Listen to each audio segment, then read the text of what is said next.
Hello Rayquazers! So, I'm super excited about this battle, and you wanna know why? Because I finally got to use my team that has Genesect on it. My opponent's off Facebook, and his name's like JC or something. I don't know if you guys know him. Obviously here on YouTube you won't know him because he's on Facebook.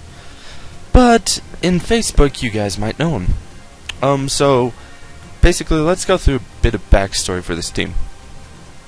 So I've been trying to find a good match to get Genesect going, and then like the first two matches were just noobs, and I pretty much owned them without even using Genesect, and then the last one, some guy called me out, and when I went to use Genesect, he rage quitted, because it was 5-1. So finally I get a good battle with Genesect. Let's get it started.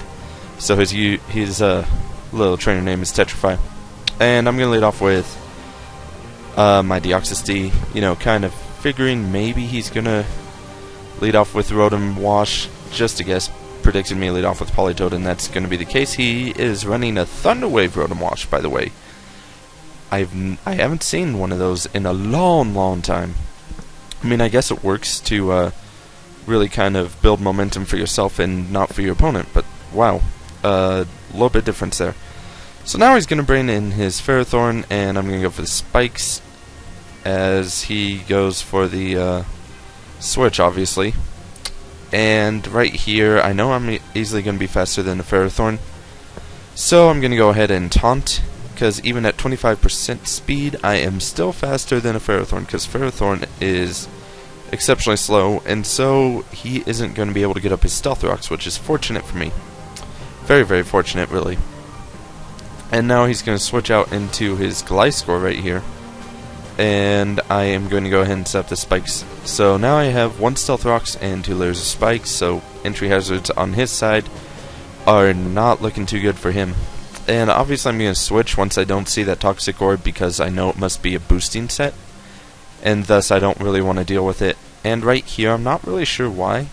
He must only carry the EQ and the Ice Feint is my guess, because he went for another Sword Stance. And I'm just going to go for that Choice Specs Hidden Power Ice. Hidden Power Ice without the Choice Specs would have KO'd Gliscor, but with the Choice Specs, pretty much, see you later, Gliscor. You're gone. And he's going to bring in Ferrothorn, and I'm like, well, this isn't good. Not really appreciating this Ferrothorn being here, so I'm going to switch out and go back into Deoxys D, as I know I can pretty much make this Ferrothorn go, oh no, I hit myself. Plus, if he was going to go for the Thunder Wave, this was the best choice, because, I mean, Jolteon's kind of fast, so I don't really want Jolteon in on a Ferrothorn with Gyro Ball. Most likely it has Gyro Ball. And now he's going to bring in Terrakion, and I actually misclicked here, but I'm going to get Parahax, so it's all good, it's all okay. I accidentally misclicked the Stealth Rocks, and the fact that I got Parahax is nice. So I'm just going to stay in Nightshade, use my Deoxys D as an obvious death fodder, because I don't really need Deoxys D anymore. I mean, since the Ferrothorn set up the Stealth Rocks, I really don't have anything to taunt too much anymore. So I might as well go ahead and let Deoxys D go down. That would be my best bet here. And yeah, Deoxys D goes down. And I'm like, okay, yeah, it's all good. So now I'm going to bring in my Virizion, as hopefully he's not going to get a crit with his Stone Edge. He actually misses with his Stone Edge, so that's awesome. Really makes me happy, because that's a free Sword Stance for me without taking damage. And then he's going to go for the Stone Edge and not get the crit. Fortunately for me, if he got the crit, that would have been really disappointing, because then Virizion would have been at a lot less health and could not do as much. So I'm going to go for the Leaf Blade. And right here, he's going to bring in Infernape, which is obviously faster than me. But I decided, I don't really have anything to go into safely, since he's probably going to go for the close combat. So it's best if I just go ahead and let Virizion go down. So Virizion at least got to take out Terrakion, so that's good. And Virizion goes down, unfortunately. So now I'm going to bring in my Polytoad and set up the late, I guess it's kind of mid-game rain, because it's not too late in the battle. So I set up the mid-game rain finally, and then he's going to bring in Rotom, and I'm like, oh great, I'm carrying Scald and Toxic on this Polytoad. Please do not burn Scald, because Toxic would be more useful. What does it do? It burns. Okay, whatever. I can deal with a burn as well, since Rotom doesn't have instant recovery. I just know this is a bulky Rotom, so I would have preferred the Toxic instead of the burn, but what are you gonna do about it? So now I'm gonna bring in Jolteon, because obvious electric move is obvious. Obvious Thunder Wave was not obvious, though. I just kind of figured he'd probably go for the Volt Switch to get some damage off on Politoed. Doesn't turn out to be the case. He goes for the Thunder Wave instead, and so I'm just going to T-Bolt with Jolteon, and it's going to do a nice amount of damage, but because he is a bulkier attacker and all that, well, a bulky Rotom in general, he's going to Hydro Pump me, and I am barely going to live. Look at that. Barely going to live. I'm going to end up taking out his Rotom Wash with Jolteon, which is good because after this I really didn't need Jolteon anyway, so Death Fodder kind of gives me the advantage to switch into something else as it is. So I decided to go ahead and switch into my Rotom Wash, and then I'm going to go ahead and basically trick this Ferrothorn into one attack, because I knew it would outspeed, and he obtains my choice specs as I obtain his leftovers, and he's going to Leech Seed, which is the worst thing he could be stuck into. I mean, sure, he can now infinitely phase me out with Leech Seed and get me to do Stealth Rocks damage if he thought I was going to do that, which is not the case. I'm just going to go for the couple Hydro Pumps to finish off this Ferrothorn, because I don't really, don't really want to keep phasing out and getting Stealth Rock damage in addition to Leech Seed damage.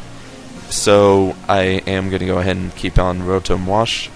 And I keep in my Hydro Pumps, which is good, because that means he gets to be taken out a little bit faster. Get a crit, which makes this a 3-hit KO instead of a 4-hit KO, which is fabulous, fabulous. Love 3-hit KOs, because it saves me a turn of Leech Seed damage. And so now I'm just going to T-Bolt him to go ahead and get rid of the Ferrothorn. And yeah, see you later, Ferrothorn. What you gonna do? You're gone. So now the main huge threat to my team that was preventing Genesect from just pretty much raging all over this guy's team is gone. So he's gonna go for the Fake Out. Interesting. Like, I would have thought he would have led with Infernape since he has the Fake Out, but well, okay, whatever. It obviously says VGC Ape, so I'm guessing it must apparently be a VGC set is the most likely answer. So now he's going to go for a close combat, which is of course going to reduce his defense and special defense, and Genesect would have easily taken out Infernape with the Ice Beam, but look at this insult to injury. Get the special attack raise in addition to him being lower defenses. There's no way this Infernape's living. See you later.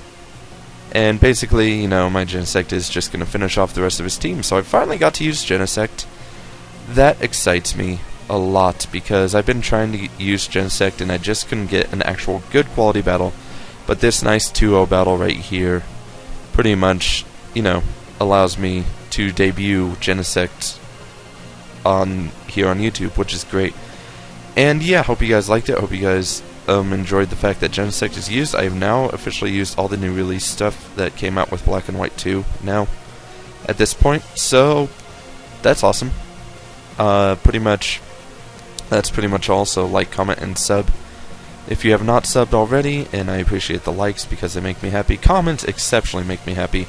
I enjoy reading comments because, like, it's communication, guys. It's all sappy and stuff. But yeah, I'm gonna say see you guys on the next video.